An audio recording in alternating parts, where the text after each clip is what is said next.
So this mathematical induction question is different to the divisibility proof. So these are the two types that you could get. One of them was the divisibility proof. This is the other one.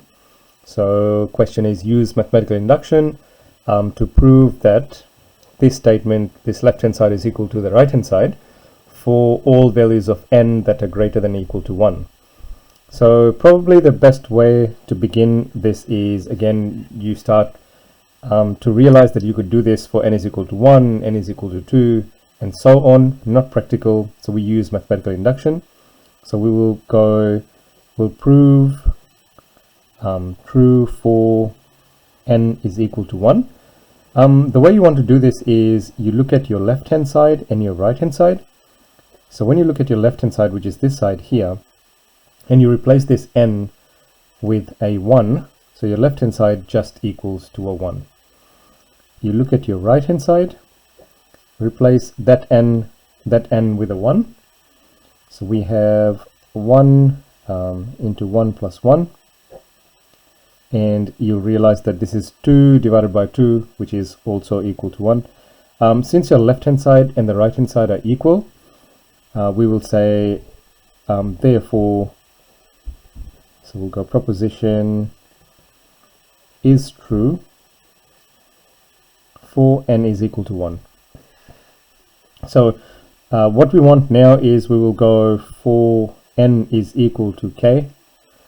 So all we're doing is replacing all the n's with k's in that initial question. So you can rewrite the whole thing.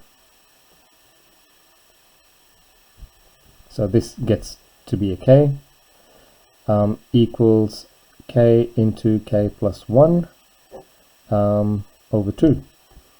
So the next step, which is the most crucial step, is you want to prove it is true for n is equal to k plus 1, okay, which is your next term. So this one, the way to think about this is that you're trying to prove for the next term, which is the k plus 1th term. And the way we do it is you rewrite your expression from your last step. So we go 1 plus 2. Okay, you rewrite all of this. And then we add your k plus 1 term.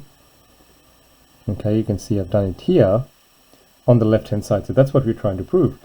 But I've added the k plus 1 on the left hand side, so I should do that on the right hand side because they're equal. So I will have k into k plus 1. Remember, that's a fraction over 2, so I have my plus k plus 1. Now where do I go from here? Realize that n is equal to k plus 1. If you go and look at this expression here, if you replace this n with a k plus 1, okay, so have a look at that. Each n will be replaced by k plus 1. I get k plus 1. Okay, so replacing that one.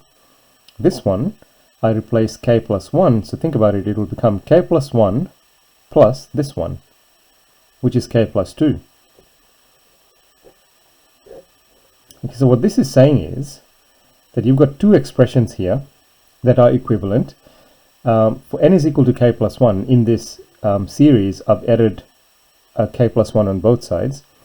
But according to the initial statement, when your n is equal to k plus 1, it also equals to this.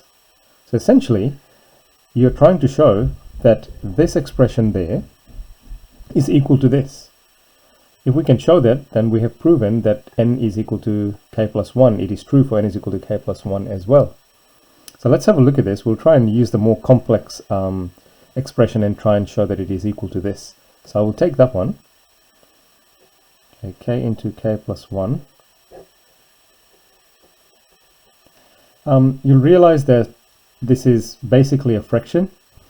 So this is over 1. And if I wanted to add two fractions, I would multiply this by 2 over 2. That's one way of doing it. So your expression would become k into k plus 1 plus 2 into k plus 1, and this whole thing is now divided by 2. You can factorize this. see how k plus 1 is common to this term and to this term. So factorizing by a common factor, which is k plus 1 into, and you can see k plus 1 multiplied by what gives you this. Okay, k plus 1 multiplied by what gives you this entire thing, the plus 2. And you can see this is equal to that expression. So you can write down, therefore, it is true for n is equal to k plus 1. And very similar to, if you look at the previous video on divisibility proof, we write the conclusion in a very similar manner.